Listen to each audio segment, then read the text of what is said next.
Hey, this is David Wolinsky back with another interview from the audio archives of NoDon'tDie.com. This time I'm bringing to you the first half of my conversation with Harold Pichol, who's a sound designer and music producer for video games. We spoke on August 5th, 2016. And just a quick reminder, if you'd like to read more transcripts I've done over the last few years, you can hop on over to NoDon'tDie.com. You'll also see a link over there to my Patreon, where your support helps me continue this independent reporting I've been doing. And now, here's Harold Pichol. Sure. So, my name is Harold Pichol. I am 37-year-old. I'm from France and I live in LA now. I started in the game industry in 2000, mostly on edutainment stuff at first. And then I went from there to, making, I'm a game audio designer. I do sound design and music for video games. So I started at that time and then went on, having a career. So I'm trying to remember, and just to sort of flesh out a little bit more about your background, I think you said in your email that, you've been working in another industry for the last 2 years? Is that right? Yeah, for the last 2 years, I've been doing a lot of side gigs to to survive here in LA, and so I've worked for TV in Hollywood here for the past 2 years quite often. Yeah, for the first time in my life after 16 years doing video games.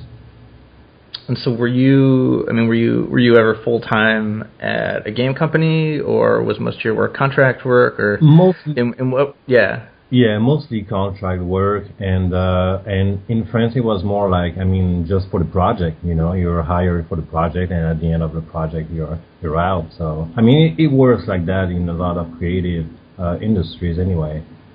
Right. So, I wanted to flip back to something I know you said you wanted to talk about, which was sort of the demo scene in Europe during the birth of video games. Yeah. I'm curious to hear from anyone who either winds up in America or the West and comes from somewhere else. Uh-huh. I'd be curious to hear you talk a little bit about, the media around video games and sort of what seems like intrinsically distinct or important to people who want to read about games in the West, sort of how does that seem different today where you are versus what you remember people talking about and reading about when you were in Europe growing up? Yeah, so the interesting thing about the demo scene, to me at least as a game audio designer, is that audio was super important. Basically you had three roles, right? You had programmer, graphic artist, and audio artist, and this kind of mix of three different things doing something all together, synchronizing sound with pictures and moving them, through on the screen, even if there's no input, even if it's just to do some kind of multimedia type of sandwich thing. It was super interesting and brand new, and I had never really seen that before. And I really wanted to do the audio part. Mm-hmm. Compared to what was going on at that time or what's going on now, I feel like today we're much more audio is compartmentalized, or it's we have those layers. There's no more mix that we used to have, I guess, or something like that. It's hard to explain, but it feels like it was blending better in the demo scene times. And so, what about? When I said media, I'm curious, game magazine, stuff like that around video games when it was first popping up, what you were reading growing up in Europe. I'm just kind of curious, to hear how that's kind of different from, game sites, game blogs today, sort of the types of things people are writing about, or what you feel like people are interested in, how is that different sort of from Europe to America? Yeah, in this sense, I'm not sure it was that different, we were just reading the same, enthusiastic journalists talking about new games coming out. I wasn't like you talked about Nintendo Power type of thing, and I remember as a kid, like those magazines, I didn't really like them because they were too. I mean, they were too nice to those. You know what I mean? Like they were not really criticizing or trying to. They were, yeah. It really didn't feel like they were independent. Yeah. In a way they did. So as a kid I was like, well, obviously they're going to say that everything is good. And I'm not really interested in that so much. I would like to know, the best one, but because they're not giving me that, I'm going to have to try or guess, and that's what we were doing. We were trying to get as much information as possible to be able to buy the good one, because obviously we didn't have that much money either. Yeah, I mean, you said, I don't know if this is really the point of origin for that, but you said that, like, feels like game development is getting even more inward, self-sequestered than before, to the point of not even listening to experienced developers at all. Yeah. So, I mean, like, I know what you're talking about. Do you think that comes from sort of the bedrock of a lot of this stuff being overly positive and overly supportive?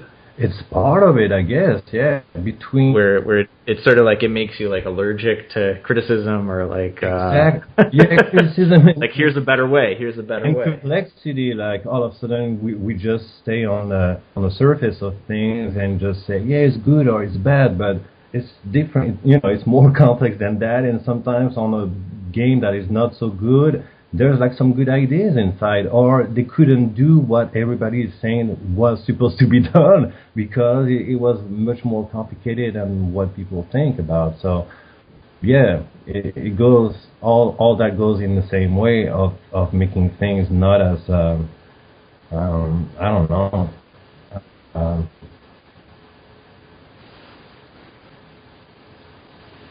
more inward today than before. Well, I mean, you had said too. I mean, maybe you can contrast this against some of what you've been learning in the in TV and in Hollywood. I mean, you had put it really well when you said that why is it that legacy and learning from others is strangely absent in a complex creative industry? So I mean, how do you feel like just in the 2 years you've been in working in another industry, like how is that different from 16 years in the game industry? It's different because I feel like people are more free in the way of how they see you. They're not thinking that you're just like a new entry-level person. They just consider you a little bit more like part of the family immediately. Like, you're working with us in TV, you're part of it, like we're not going to like in the video game industry, you really are like a tester, you really are like a creative director on something. Like everything is very closed, and you don't really have like this sense of welcome, that you get in this industry, at least that I've tried here in Hollywood. It's hard. The doors are harder in the game industry, I think. Really, you think it's harder to break into the game industry than Hollywood? Yeah, I mean, for what I saw, for what I've been experiencing, yeah, I'm like, yeah, people are cooler about what you can do as long as you work hard. You know what I mean? Like in games, they don't care about the fact that you're passionate and work hard. It's not as they have, like, I guess, tons of people who want to get in, so they don't really care as much. So, I mean, what do you feel like what are we kind of missing out on in games if kind of people aren't learning from those who came before? Like, I was walking around earlier this morning. I don't know, like, even though The Sims is like hugely popular, I don't know if most people know who Will Wright is. By most people, I don't mean like he's a household name, but I don't think like the average person going off to like study game design in college, like I don't know if they've even heard that name. Yeah. What do you mean? Well, I'm just curious, like what do you feel like is lost by people sort of not knowing where, like more wisdom is like just being cut off from more wisdom in making games and working in the game industry. Like what do you feel like we're missing out on by not hearing more about that kind of stuff, or people not seeking it out? I think, I mean, it's almost like I don't know if the mainstream, if people are that interested in making games, but I feel like at least inside the game industry, between game developers, we should pay more attention to each other and what we're doing, what works, what doesn't, where, etc. Instead of being like, I'm doing this game this way and everybody else is wrong, you know what I mean? That way is kind of weird to me, because we're doing some creative stuff and that it's ever changing, ever evolving thing going on. So yeah, it's not really happening. Again, like everybody is doing his own thing. Like there's islands of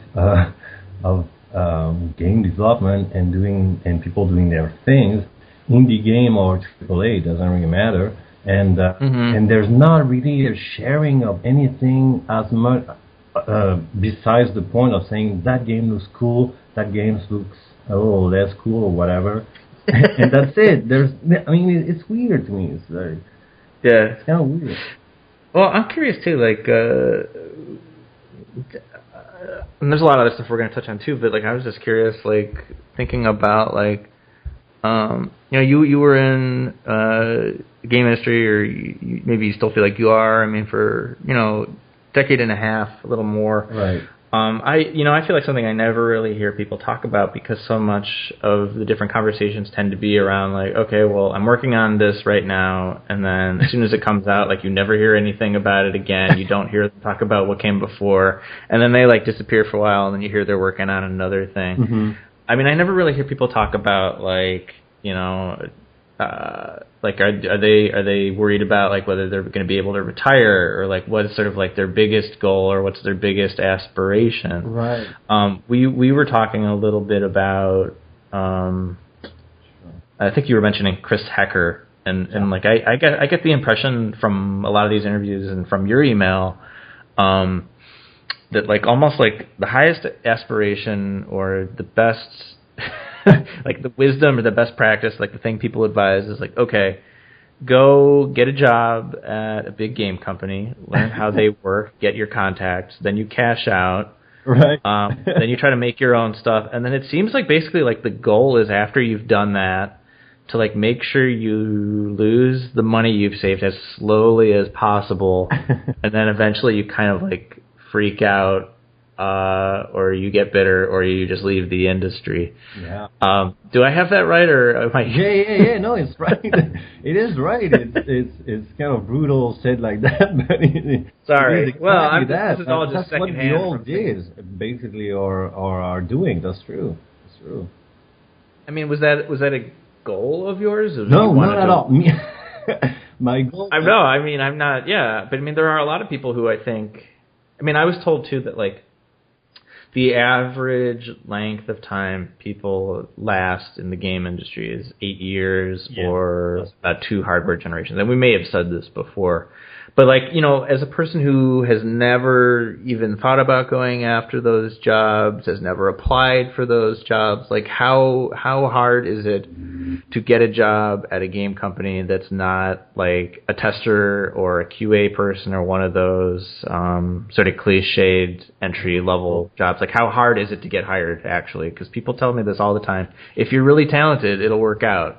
Yeah, I mean, I think it's not really so. I mean, you just need a network. It's just being at the right time, at the right position, at the right place.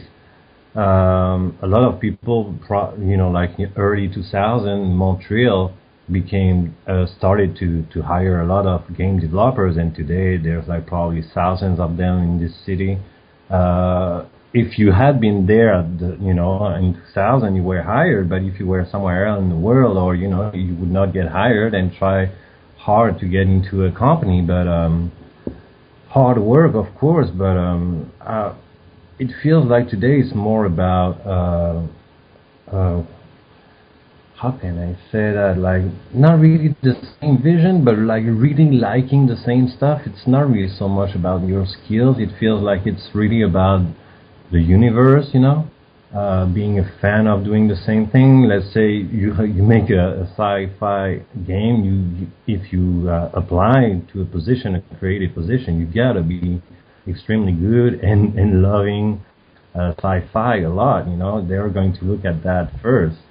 And then maybe your skills, or you know, like it's very important that you fit in. That's the number one thing. Yeah, I don't know the best way to broach this, because I know diversity was a fair amount of some of the stuff we had talking about, and so Mm-hmm. I mean, maybe sort of the best way to open the door is just sort of, you mentioned, this is broad, but you mentioned, you know, you wanted to talk about, like, what is it like being a black man in a mostly biracial white Asian world for nearly 2 decades? Yeah.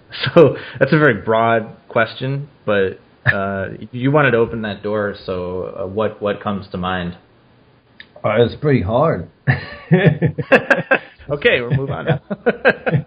It's pretty hard. Sometimes I wish he was a little bit more curious about others, you know, like, and like expecting like more openness, I guess, from the majority of people making the game development community.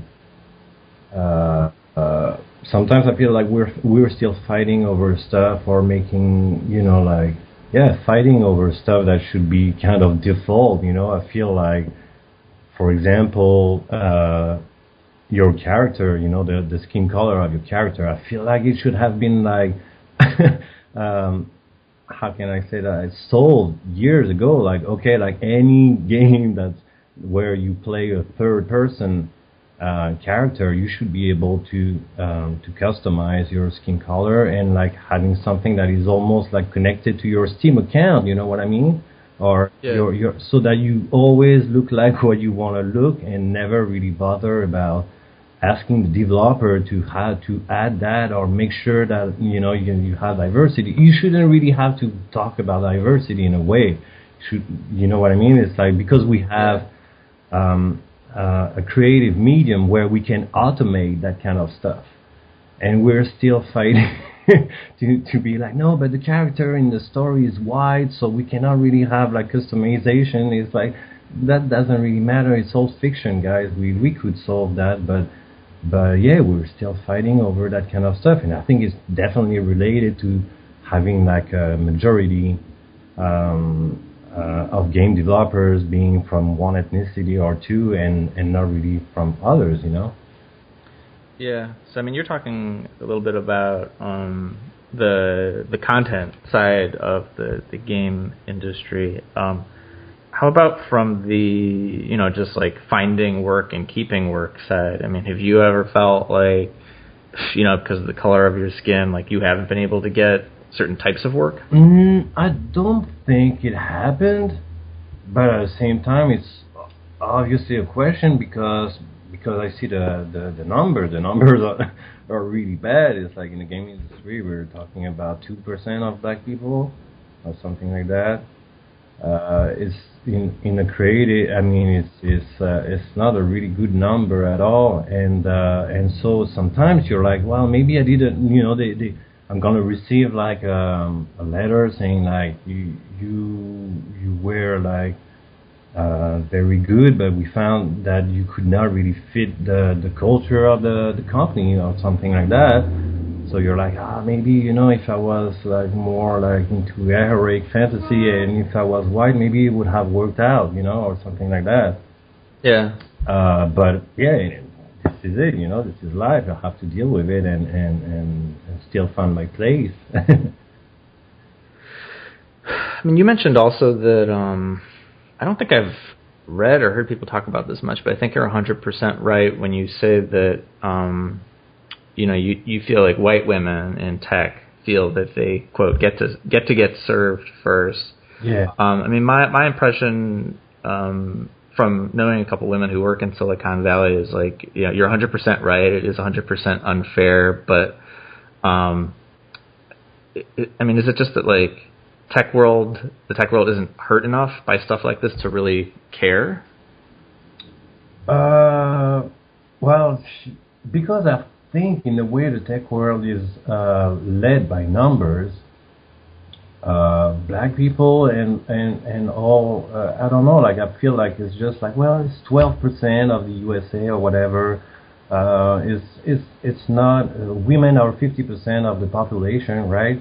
It's like there's so much more to do for them in this way than trying to cater to those 12%. I think that's in the end it comes down to that. I mean, I think I saw it. It's kind of horrible, but I mean, to me, but hey, yeah, this is how it goes. Well, it's funny because you mentioned 12%. Last night I read this story about how Nike is pulling out of trying to market golf to millennials because oh, really? Because they've only had like a 12% success rate. So it's a weird coincidence, but right. So for people who maybe like they probably understand that like video games, like there's technology in them, but I mean, does the games world, does it work like the tech world? Like where is the point where like comparing tech and games like not useful, and like why is it useful to compare them? I think because the spinal cord of game development is technology that never really changes, and you have to deal with that, and so you kind of react the same way, I guess. So, but when they're talking about diversity in tech or in games, I mean, what do you think they're really talking about? Because I don't think it's diversity in thought. What do you think? What do you mean? Well, I'm just saying, like, it seems like even though, you know, this is kind of like, you know, whether you think it's a PR push or a legitimate thing that people are trying to do better, and it feels like regardless of the types of people that get hired, still what people are looking for is, I think what you said before, like kind of, you know, you want to be building the same universe together. So I think people are still looking for people who think like them, who talk like them. Right. So I'm curious, like, you know, when people say like they want diversity, like what do you, like, how do you feel they're lying maybe? Well, in this, to me, like, like maybe they're lying, maybe they don't want to lie, but they're lying anyway. Maybe it's absolutely true. Maybe, you know, like you can never really tell or know. But me, I'm just trying to do my best and represent more and being more open about certain things and not being you know, and participate into game development so that it doesn't stay too wide, I guess, or too much of one kind. I don't know. Like, I hope that they're honest. You know, it's like this is all I can do.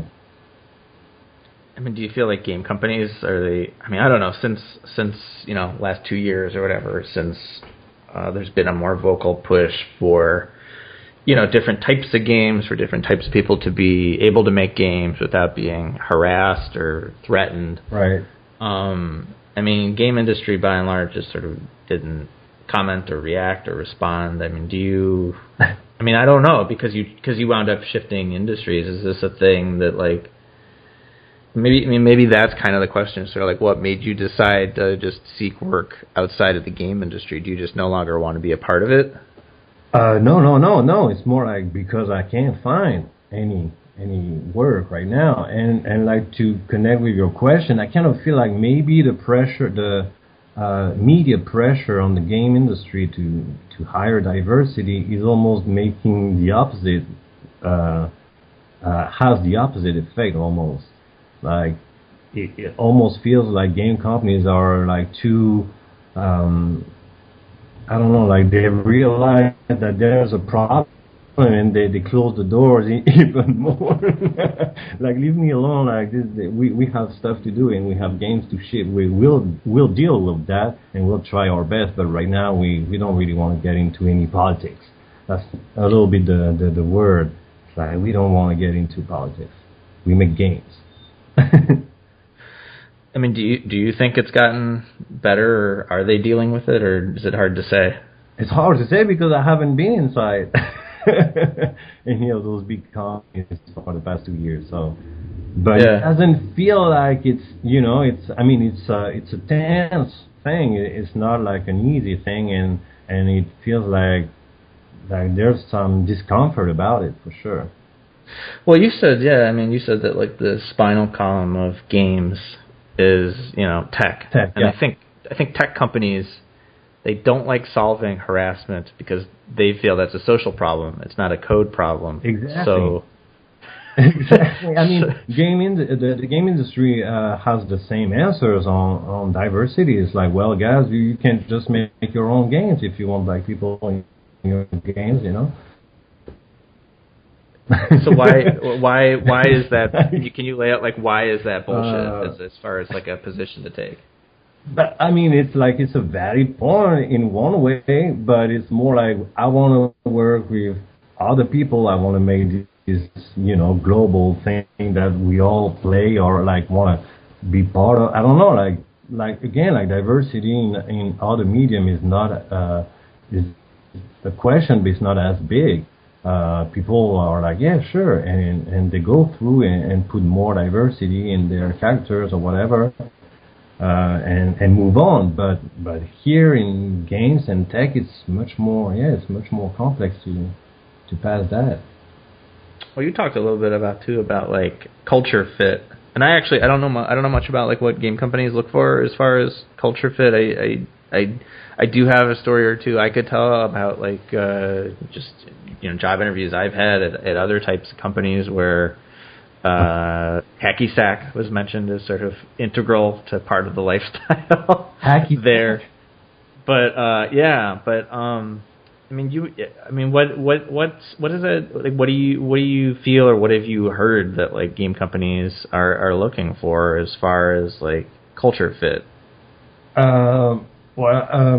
I've seen like a bunch of jobs where they ask you directly like to be like a big player of their games. It's like, you could tell like, yeah, for a movie, like you want to work for a director, of course you have to see his movies, right? I guess. But it's just a few hours. It's not like spending hundreds of hours in one or two big universe when there's like so many things going on too outside. When you're looking for jobs, you're looking for all companies, you know what I mean? Like you cannot just be so culturally fitted, with one single company when you're looking for, you know what I mean? When you're like, you really, the culture fit question is like super important. I just realized that when I look at job applications and job listings. It's something that comes up immediately. I mean, the sort of the not so dirty secret, I think, of places like Silicon Valley is that like it looks nothing like it did when when Steve Jobs was coming up, and in fact, I don't even think that like someone like Steve Jobs today could even break through. No, for real. Yeah. I think about the same thing with music and Prince. He would not be allowed today to make so many different songs with so many weird sounds, and I mean, people would be like, he's crazy. He wouldn't be a top artist, you know what I mean? He would be like, well, he's interesting, but he's too weird. So, I mean, I hate to ask these types of questions about this kind of stuff. I mean, I hate the binary, like, how has it gotten better? How has it gotten worse? I know you told a story about, in your email, you told a story about an IGDA meeting in Paris, but yeah. I mean, like, since, the last 15, 16 years, or even since you were paying attention as a kid, like, when it comes to this kind of, racial fatigue or trying to do better, I don't want to ask the question, like, how has it gotten better? How has it gotten worse? But maybe, like, What do you think we've become more aware of, and what do you think we've gotten more blind about?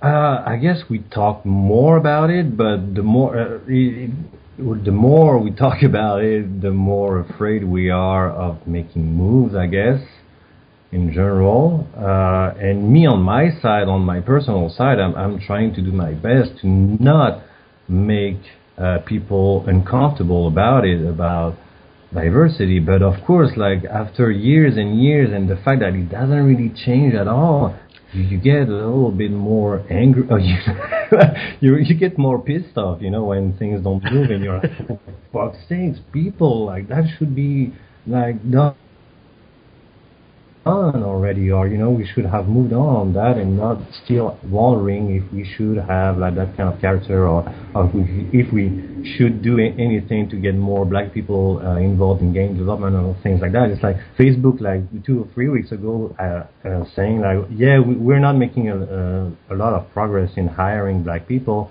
but it's because we cannot find them. And it's like, of course, like people jump on Twitter. It's like, you're an insanely rich company. You cannot say that. It's like, this is ridiculous.